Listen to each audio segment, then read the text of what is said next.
ایک آدم خور کہ جس کا شکم بنینوئے انسان کے لہو کا پیاسا ہے۔ ہر گزرتے دن کے ساتھ اس کرۂ ارض کو غیر محفوظ تر بناتا جا رہا ہے، جبکہ اس آدم خور کی درندگی کے سامنے انسانوں کی اکثریت بے بس نظر آ رہی ہے۔ It was the attack no one expected. To the Israeli strike in Qatar that killed 6 people, including 5 members of Hamas. Was among the targets of Israel's attack in Qatar, has spoken for the first time since that attack. یہ کوئی افسانوی کردار یا conspiracy theory نہیں، بلکہ ہر انسان کشت و خون کے سلسلے کو کھلی آنکھوں سے دیکھ رہا ہے۔ میں ہوں آپ کا ہوسٹ اسد اللہ چیمہ، اور آج ہم اسرائیل کی جنگی جنونیت اور خطے پر اس کے اثرات کو اینالائز کریں۔ ناجائز اسرائیلی ریاست اپنے دفاع کا بہانہ بنا کر پہلے ہی غزہ، لبنان، شام، ایران اور یمن پر حملہ آور تھی، لیکن اب قطر کی سوورینٹی اور ٹیریٹوریل انٹیگریٹی کو پامال کرنے کے بعد اسرائیل نے یہ واضح کر دیا ہے کہ اس کی جارحیت سے خطے کا کوئی بھی ملک محفوظ نہیں ہے۔ It was the attack no one expected. In broad daylight near the center of Qatar's capital. ابھی تک کے اسرائیلی اٹیکس آرک آف ریزسٹنس تک محدود تھے، یعنی وہ ممالک کے جو اسرائیل غزہ کی جنگ میں براہ راست انوالو تھے، لیکن اب قطر کو اٹیک کرنے کی صورت میں اسرائیل ایسکلیشن لیڈر پر ایک سٹیپ مزید آگے چلا گیا ہے، اور الٹیمیٹلی اب وہ ممالک کے جو 2 اسٹیٹ سولوشن کو ایکسیپٹ کر چکے تھے وہ بھی اسرائیلی جارحیت سے محفوظ نہیں رہے۔ آپ سب ٹرمپ کی پریزنٹ کردہ ڈیل آف دا سینچری اور ابراہیمک اکارڈز کے بارے میں انفارمیشن تو رکھتے ہوں گے۔ مختصراً یہ کہ ٹرمپ نے اپنے پچھلے ٹینیور میں اپنی تمام تر ڈپلومیٹک پاور کو استعمال کرتے ہوئے اسرائیل اور عرب کنٹریز ان پرٹیکولر اور باقی مسلم ممالک کے درمیان نارملائزیشن کے لیے ایفرٹس پٹ کی تھی، لیکن الٹیمیٹلی قطر پر اس اٹیک کے ذریعے سے یہ تمام ڈیل آف دا سینچری کے تحت ہونے والی نارملائزیشن اب اپنا اثر ختم کر چکی ہے، اور بیسیکلی اسرائیل نے اس تمام ڈپلومیٹک ایفرٹ کو ملٹی پلائی بائی 0 کر دیا ہے۔ اور یہ حملہ تمام خلیجی ممالک کے لیے ایک ویک اپ کال بھی ہے۔ ایک طرف تو اسرائیل نے اپنی وار مونگرنگ آئیڈیالوجی کا اظہار کیا کہ وہ کسی بھی پیس پروسیس کو اہمیت نہیں دیتے۔ قطر میں جو اٹیک کیا گیا اس میں حماس کے پولیٹیکل لیڈرز کو ٹارگٹ کیا گیا جو کہ اسرائیل کے ساتھ پیس نیگوشیشنز کا پارٹ تھے، اور دوسری جانب وہ قطر کے لیے ایک ڈپلومیٹک گیسٹ تھے، اور انہیں ٹارگٹ کرنا دراصل قطر کے مہمانوں کو ٹارگٹ کرنا ہے اور قطر کی اسٹیٹ کو ڈائریکٹلی ہٹ کرنا ہے۔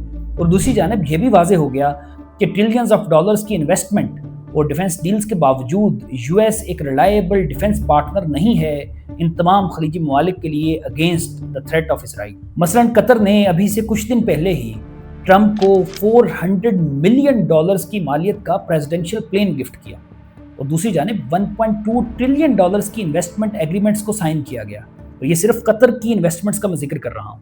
اور امریکہ کی سب سے بڑی گلف میں ملٹری بیس بھی قطر میں موجود ہے، اور اس کے باوجود اسرائیل انڈیٹیکٹڈ قطر میں آتا ہے، اٹیک کرتا ہے، اور اس کے بعد سیفلی واپس چلا جاتا ہے، اور کوئی بھی ایئر ڈیفنس سسٹم ایکٹیویٹ نہیں ہوتا جو کاؤنٹر دا اسرائیلی اگریشن۔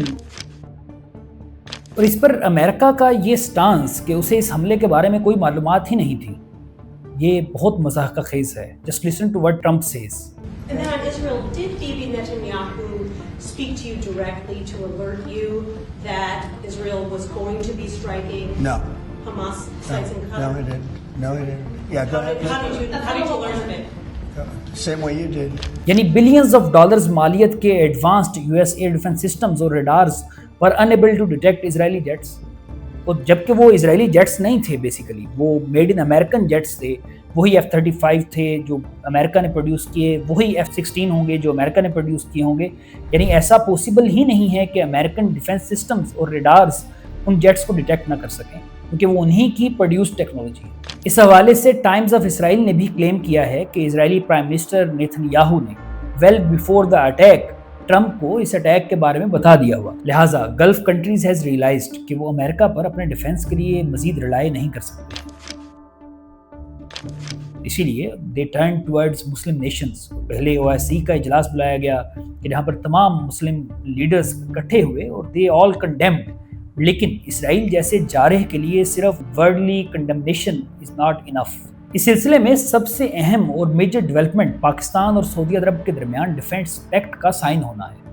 سعودی عرب ریئلائزڈ کہ وہ امریکہ پر ڈپینڈ نہیں کر سکتا ہے اور پیٹرو ڈالرز کی بنا پر امریکہ کا سعودی عرب پر انحصار اسے اسرائیل کے خلاف امیونٹی پرووائڈ نہیں کر سکتا ہے۔ اس ڈیفنس پیکٹ کے تحت دونوں ممالک میں سے اگر کسی ایک بھی ملک پر اٹیک کیا گیا تو اسے دونوں ممالک پر اٹیک تصور کیا جائے گا، جسٹ لائک نیٹو کنٹریز۔ اور سعودی عرب نے پاکستان کو اس پیکٹ کے لیے، اس ڈیفنس ڈیل کے لیے کیوں چوز کیا above anyone else? There are two major reasons. ایک تو ریسنٹ انڈیا کے ساتھ جو کنفلکٹ ہوا اس میں پاکستان نے واضح ایئر سپیریئرٹی شو کی۔ Secondly, Pakistan is the only nuclear power country اور اس وجہ سے Saudi Arab can rely on Pakistan for their defence need. دوسری جانب پاکستان کے لیے بھی یہ ڈیفنس پیکٹ بہت اہمیت کا حامل ہے اور بینیفیشل بھی۔ ایک تو انڈیا کے ساتھ وار سینیریو کی صورت میں پاکستان کے لیے ضروری فائنینشیل اور ڈپلومیٹک ڈیپتھ سعودی عرب پرووائڈ کر سکتا ہے۔ دوسرا یہ کہ پاکستان معاشی مشکلات کا شکار ہے اور سعودی عرب کی آئل پاورڈ اکانومی پاکستان کو ان مشکلات کے گرداب سے نکال سکتی ہے۔ اسرائیل کا قطر پر اٹیک میری رائے میں امریکہ کے لیے بھی ایک بیک سٹیپ ہے، کیونکہ American economic dominance petro dollar based ہے اور سب سے زیادہ پیٹرولیم جنریٹنگ کنٹریز یہی گلف کنٹریز ہی ہیں، اور اگر ایٹ سم پوائنٹ یہ امریکہ کی بجائے چائنا پر زیادہ لڑائی کرنا شروع کر دیں تو یہ جو ویسٹ سے ایسٹ شفٹ آف پاور کا پروسیس ہے وہ بہت تیز ہو جائے گا، اور ایک ہی جھٹکے میں اگر یہ پیٹرو ڈالرز ڈسٹرائے ہوتے ہیں تو basically U S global economic dominance بھی ختم ہو جائے گا۔ جبکہ اسرائیل ایک گریٹر اسرائیل کے ایمبیشن کو فالو کر رہا ہے۔ یہ کوئی ایگزاجریشن یا کانسپریسی تھیوری نہیں ہے، بلکہ ببلیکل میپس کے تحت بہت سارے عرب ممالک بھی اس گریٹر اسرائیل کا حصہ ہیں، اور گزشتہ دنوں ہی prime minister of Israel Benjamin Netanyahu نے اسے انڈورس بھی کیا ہے اور کنفرم بھی کیا ہے کہ their intention is to form a greater Israel. اور اس کانٹیکسٹ میں پاکستان اور سعودی عرب کے درمیان ڈیفنس پیکٹ سائن ہونا بہت اہمیت کا حامل ہے، اور شاید ضرورت اس امر کی ہے کہ تمام مسلم کنٹریز آپس میں اکٹھے ہو کر نیٹو لائک الائنس بلڈ کریں to stop the Israeli occupation, جو کہ ایک اگریسر کے طور پر پورے خطے کے امن کو خطرے میں ڈالے ہوئے ہے۔ اس حوالے سے اپنی آراء کا کمنٹ سیکشن میں ضرور اظہار کیجیے گا۔ اگر یہ ویڈیو آپ کو پسند آئی ہو تو اسے لائک کیجیے، شیئر کیجیے، اور ایسے ہی جیو پولیٹیکل ایشوز پر اپڈیٹڈ رہنے کے لیے ہمارے چینل کو سبسکرائب بھی کر دیجیے۔ Thank you so much.